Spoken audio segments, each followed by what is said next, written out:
The African Democratic Congress, ADC, is one of the first few parties you'll see on the ballot paper on election day, and that's based on its alphabetical edge. But the question is, just how visible and sellable is the party, its candidate, and manifesto in this campaign season? We're joined tonight on the program by the presidential candidate of the ADC, Mr. Dumebi Kachikwu, is also the founder of Roots TV, joins us live from our Abuja studio. Thank you for joining us, Mr. Kachikwu. It's good to have you on the program. Thanks for having me. I know your view, coming off the conversation we had earlier, I know your view on the CBN policy is that maybe government is distracting from real issues. But just to begin with, what more do you think the government can hide, really? The inflation figures are there, unemployment, the rates are there, poverty rate is there, 133 million Nigerians are poor. So is there any other thing you believe is being hidden from Nigerians with these recent policies from the CBN?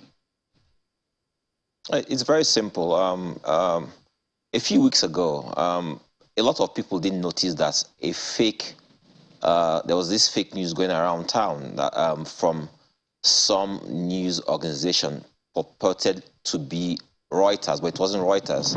And that news report said that the U.S. government was withdrawing the dollars in circulation in Africa because of corruption and because of politicians. And as a result of that, the Bureau de Change people stopped collecting dollars, and that's why the Naira seemed to appreciate for a period of time. It's not gotten back to the 800 and above since then. What was happening prior to this? There was a run on the banks. We had a lot of the middle class leaving Nigeria, taking out their money from money deposit banks, and they were leaving Nigeria. People didn't have any trust in the economy anymore, and people were taking out their money, and people taking out their money, buying foreign exchange, and leaving Nigeria in droves. So what the CBN has done is what you call wag the dog, essentially do something to distract the attention of the people from what the real issues are. They don't want a run on the banks, because a run on the banks will lead to panic in the financial system, and it will lead to a total collapse of the economy, which is why they've come up with this policy. And what does it do? It restricts you from taking your money out of the banking system, which is reversing what was going on. So check this out. If you see what happened in countries like Greece, Lebanon, Zimbabwe, Venezuela, they did the same thing. When economies are failing, central banks restrict access to money. That's all the CBN has done. So the annoying thing for me is when you attribute it to politics, people storing money in their vaults, and people vote buying and what have you. I'm not saying that does not exist. That exists. But do you know what it means to store 5 billion naira or 10 billion naira, or to even move 100 million naira in cash? The volume of that money, the bullion vans required to move that. So, but Nigerians, anytime you have any news report that seems not favorable to the big man, to the political class, people start clapping, and people don't look deeply into what's going on. Unfortunately, what's happening is that we are using cosmetic measures to address the failings in our economy, instead of tackling it headlong and coming up with solutions that will bring back our economy to life.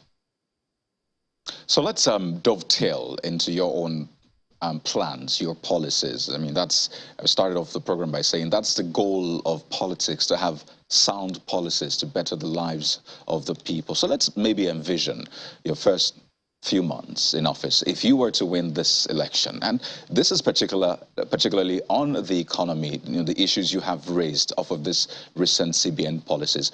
What will be your major key decisions? That's tautology anyway, but it just goes to show how important this is. What will be those major decisions you will make regarding the economy off of those issues that you say you have discovered? It's very simple. We need to export more. We need to have import substitution. So we need to support businesses that are exporting, so we can bring in scarce foreign exchange. So we need to support them with loans, with grants, and whatever to support those businesses. If you were to ask the CBN governor in the last 4 years, how many businesses Nigerian banks supported in exporting, you will find that the numbers are very low. I happened to read yesterday that they now plan to support businesses of about 500 billion naira. That's good. I mean, this they should have done years ago. That probably would have saved our economy from the chaos that we're witnessing right now. So I will support exports. I will support businesses that are engaged in production which reduces what we are importing. I will also support the service-based industries. If you take, for example, tourism. Nigerians are going to Ghana for tourism. We heard today that the Ghanaian cedi has gained against the dollar. Imagine the coastal front we have in Nigeria if we had beachfront resorts. We'll have people trooping to Nigeria for tourism. We need to do that.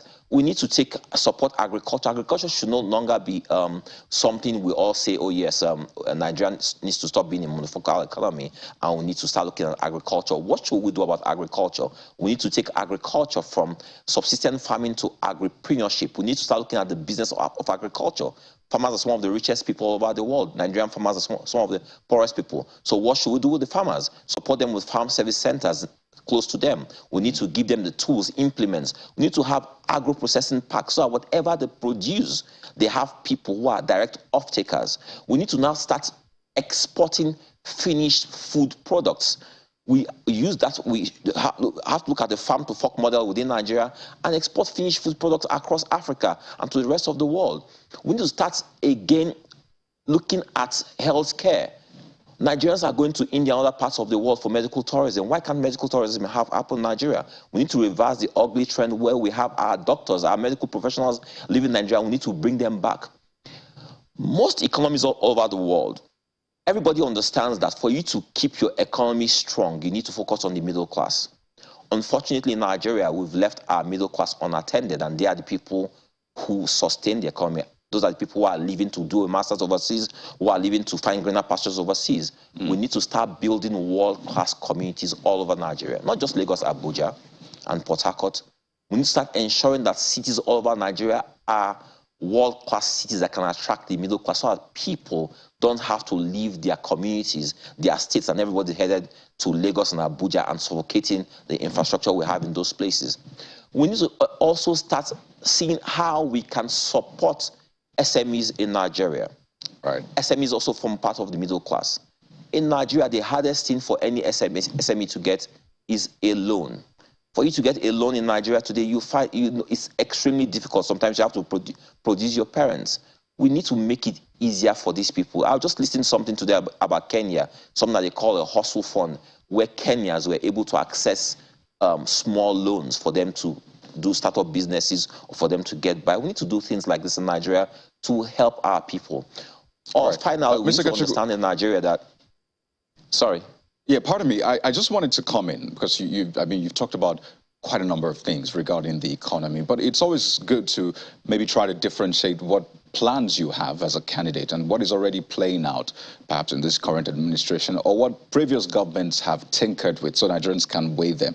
For this current government, I know the CBN had announced this RT200 policy, and recently the CBN governor was saying that about $4.9 billion had been repatriated into the country by non-oil exporters in 2022. That's this year so far. He says that's higher than the $3 billion that was done last year. So for you, what would your goal be in terms of the repatriation of those foreign currencies, or at least forex in dollars and all of that, to boost the value of the naira, different from what this government is already doing?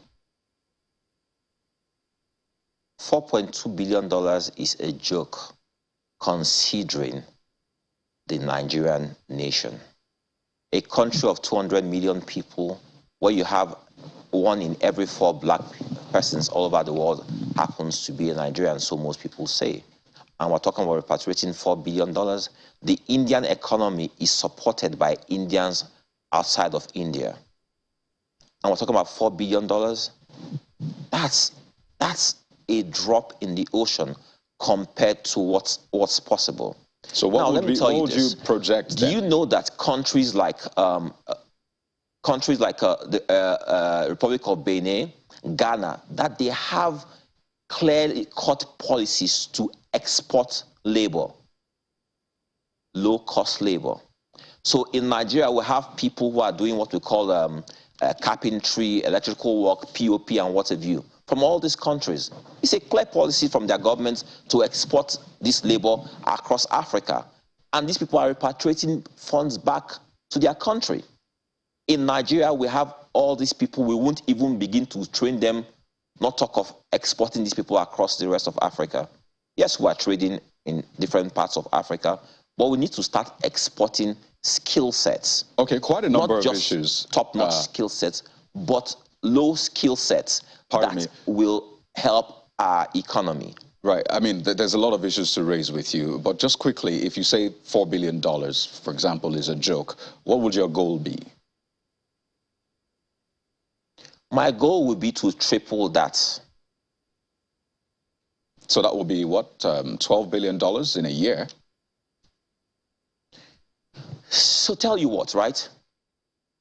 I just mentioned to you that the Indian economy is supported by it's okay. Indian I just wanted to get the figure to be sure. I understand that. It's just to be sure. Do you mean $12 billion? So we can touch on the politics part of this because lots of issues to raise with you.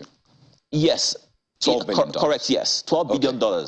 And when people get a sense that their funds are protected within the country, people won't have a problem repatriating their funds back to Nigeria. All right, Mr. Kachikwu, let's talk about the politics of things. I mean, your party has gone through its fair share of issues, and we have just 2 minutes to maybe explore this or less.